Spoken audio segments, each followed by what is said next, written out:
It started with a single tomato, a vibrant jewel gleaming in the dawn's light.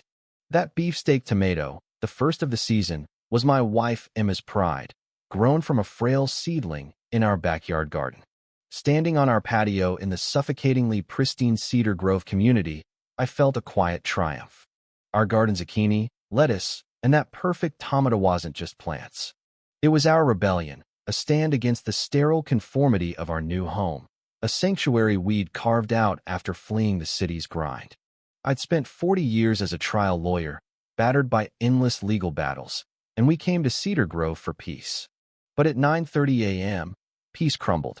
Patricia Langston, the Cedar Grove Homeowners Association president, stood at our property line, her tailored gray suit as rigid as her scowl. Her jet-black hair, frozen in a perfect bob, framed a face contorted with disgust, as if our garden were a stain on her flawless empire. "Wilson," she said, her voice a low growl that could sour milk. "What is this?" I sipped my coffee, forcing calm. "Morning, Patricia. It's a garden. Zucchini, lettuce, and this star here," I gestured to the tomato, "is our first harvest." Her eyes, cold as winter stone, met mine. "I know what a garden is, Wilson. It's a violation. Section 8, subsection D, paragraph 2. Landscaping must be ornamental and match the approved aesthetic. Vegetables are not ornamental." I'd memorized the HOA bylaws before we bought this house. I knew their cracks. "Actually, Patricia, ornamental is vague. The bylaws don't ban vegetables. I'd argue a thriving garden is more beautiful than another thirsty lawn." Her lips twitched, a rare dent in her armor. "It's not vague," she hissed. "It's what I decide. I'm the president. That eyesore lowers property values and attracts pests. You have 24 hours to remove it, or fines begin." I stood tall, unshaken. "No, the garden stays. If you've got legal ground, send the notice. We'll see it through." Her face twisted into a sneer, raw power unmasked. "You'll regret this, Wilson. I built this community. I protect it, and I eradicate threats." She marched off, her heels stabbing the ground. Emma, watching from the kitchen, wrapped her arms around me. "That went well," she murmured. I stared after Patricia.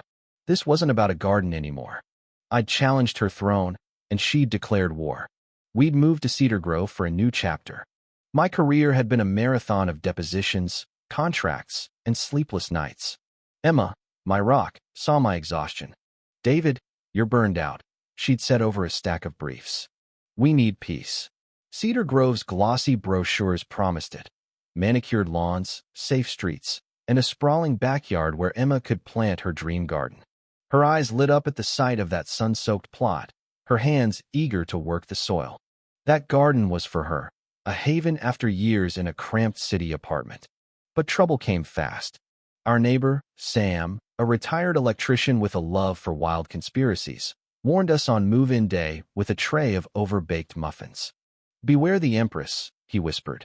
"Patricia Langston runs this place like a dictator. She find a guy for a red bird house. She's got eyes everywhere." I shrugged it off. I was a lawyer.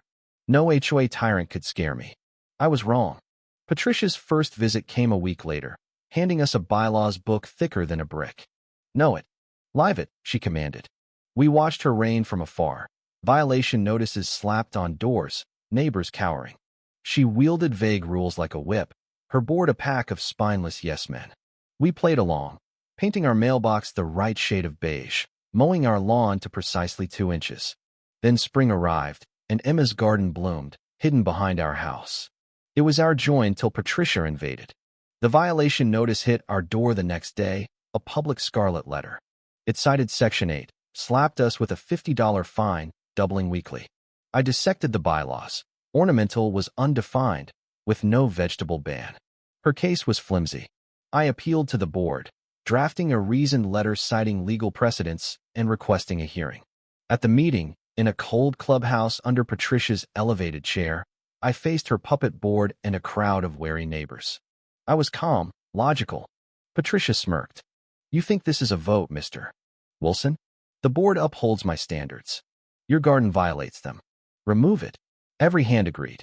I was dismissed, fines climbing to $100, then $200. She wasn't enforcing rules, she was silencing defiance. Her attacks grew vicious. Our newspaper landed in soggy flower beds. Our sprinklers failed on scorching days. One morning, our first tomato plant was snapped storm. No animal, just malice. Emma's joy faded. She avoided the garden. Neighbors turned cold, fed by Patricia's lies that we were ruining the community. Sam, sneaking over, whispered, "She's calling you a troublemaker, David." Emma's voice broke one night. "Maybe we should quit. It's just plants." I held her close. "It's not plants. It's our home. She doesn't get to bully us out." Her next move was a town hall, a flyer preaching community values without naming us. The packed clubhouse hummed with her followers. Patricia railed against outsiders, threatening harmony, her words a veiled attack. Every eye turned to us. I stood. "If you've got a problem, Patricia, say it to me." She grinned, predatory. "Fine, Mr. Wilson. You defy our rules, ignore fines, and waste our resources. Should the rules apply to all, or just some?"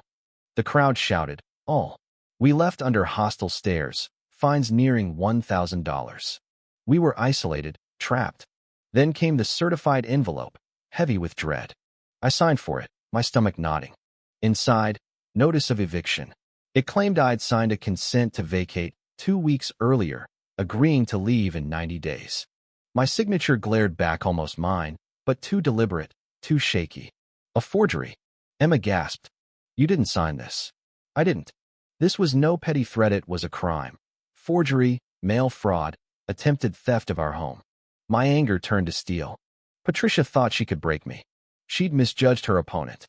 I called Ethan Cole, a private investigator who could sniff out secrets, and Dr. Anna Petrov, a forensic document expert. Ethan probed Patricia's life and the HOA's finances. I demanded 5 years of financial records, knowing it would shake her. Her reply was swift, a sharp email denying access, calling my request baseless. Illegal obstruction, another arrow in my quiver. Ethan's report was a bombshell.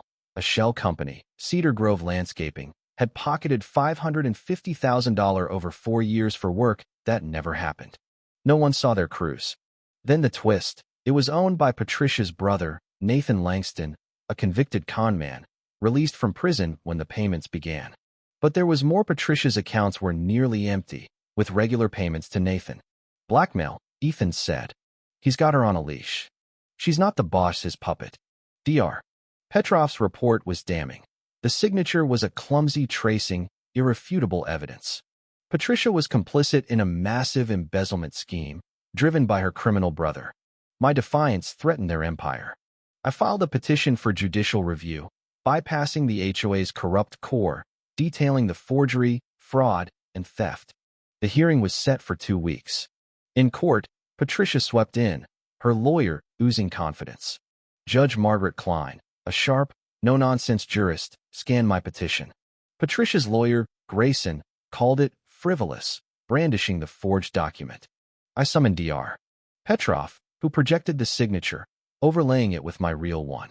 The match was too perfect proof of fraud. Murmurs filled the room. I exposed the embezzlement, Ethan's report tying Nathan's shell company to the theft. Patricia's face drained of color. "Ms. Langston," Judge Klein demanded, "did you forge this?" Patricia broke. "It wasn't me. My brother forced me." A confession. The judge ordered her arrest, issued a warrant for Nathan, and seized the HOA. Patricia and Nathan took pleas. She got probation and restitution. He got years in prison. Cedar Grove changed overnight. A new board was elected, finances laid bare. Neighbors planted gardens, acts of defiance. Emma and I stood in ours, the scent of tomatoes sweet again. Sam brought a slightly scorched pie, grinning. "You dethroned the Empress, David." I looked at Emma, her face calm at last. It wasn't about power.